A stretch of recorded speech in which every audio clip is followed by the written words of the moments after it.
বাংলাদেশ শিশু একাডেমি চট্টগ্রাম মাঠে রঙিন সাজ, দেশীয় পিঠার গ্রান, হাতে বানানো কারুকাজে সাজানো স্টল।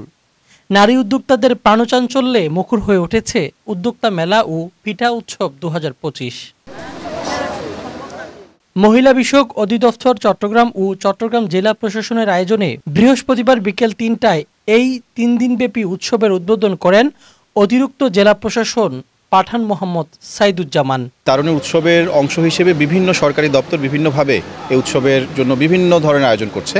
তারই অংশ হিসেবে আমাদের জেলা প্রশাসন এবং মহিলা বিষয়ক অধিদপ্তর চট্টগ্রামের আয়োজনে এই নারী উদ্যোক্তা এবং এই পিঠা উৎসব।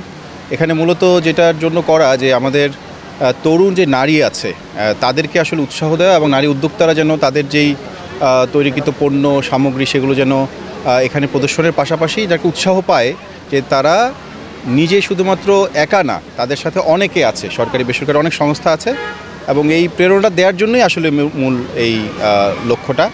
আমরা আশা করি আজকে যে আয়োজন আমাদের হয়েছে, আমার বিশ্বাস যারা এখানে অংশগ্রহণ করেছে তারা খুবই স্বতঃস্ফূর্তভাবে অংশগ্রহণ করেছে বলে আমি মনে করি এবং এ থেকে তারা একটা ভালো উৎসাহ পাবে এবং এই কার্যক্রম আমাদের অব্যাহত থাকবে।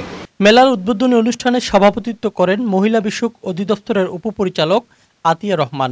অনুষ্ঠানে আরও বক্তব্য রাখেন কর্মকর্তা পীযূষ দাশগুপ্ত, তরুণ উদ্যোক্তা সালমান হায়দার, প্রশিক্ষণার্থী ফেরদাউসী আলম, আফরুজা আমিন, টিআইবি প্রতিনিধি তৌহিদুল ইসলাম, বনফুলের নির্বাহী পরিচালক রিজিয়া বেগম, উন্নয়ন কর্মী রূপনা দাস, নিকোরের প্রধান নির্বাহী কামরুন নাহার, মিডিয়া ব্যক্তিত্ব হুমায়ুন কবির ও সাংবাদিক নজরুল ইসলাম সহ আরও অনেকে।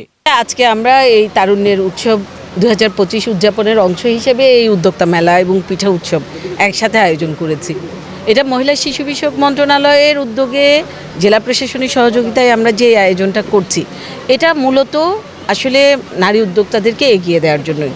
আজকে এখানে অনেক স্টল আছে যারা এই প্রথমবার কোনো মেলায় অংশ নিয়েছে, কাজেই বুঝতেই পারছেন আমাদের নারীদের আত্মবিশ্বাসের অভাব আছে, কারণ তাদের আসলে অনুপ্রেরণারও অভাব আছে। একজন নারী যখন বাইরে কাজ করতে চান, অনেক ক্ষেত্রেই পরিবার তাদেরকে নানাভাবে বারিত করার চেষ্টা করে। এটার একটা বড় কারণ হচ্ছে তারা নিরাপত্তাহীনতার কথা ভাবেন এবং ভাবেন যে আসলে সফল হতে পারবেন কিনা।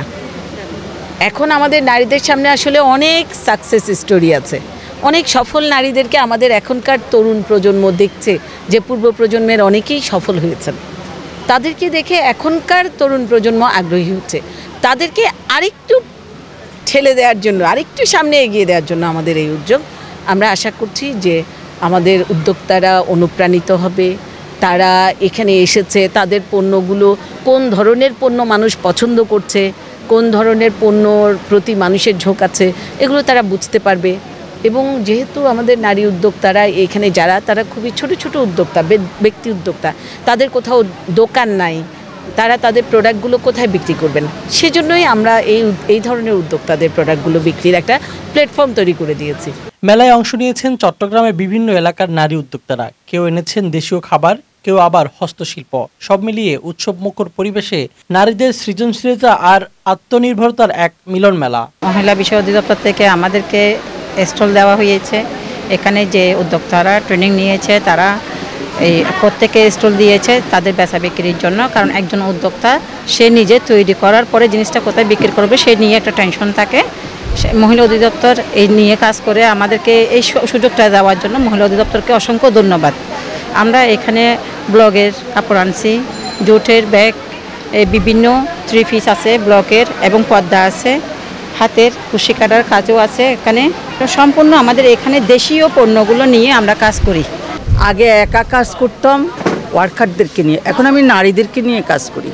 এখন সারা বাংলাদেশে আমার মিনিমাম 5000 নারী কাজ করে। আমি আসলে একজন সফল মা, সফল নারী উদ্যোক্তা, সফল সমাজসেবিকা। আমি এই বয়সেও কিন্তু কাজ করে যাচ্ছি। কেন যাচ্ছি? অনেকের প্রশ্ন, আপনি এই বয়সও কেন করেন? আমি যে না, আমি বসে যাওয়া মানে বাংলাদেশের কয়েক হাজার নারী বসে যাওয়া। আমাকে নিয়েই নারীরা, আমার নেটওয়ার্কে কয়েক হাজার নারী কাজ করছে। এই যে আমার প্রোডাক্টগুলো, মেয়েরা বসে নাই, আমি এই প্রোডাক্টগুলো তুলে আনতেছি মেয়েদের থেকে।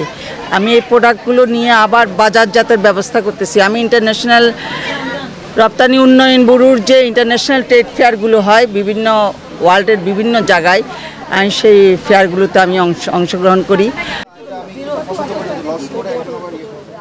GM Yusuf, 24 TV, Chittagong.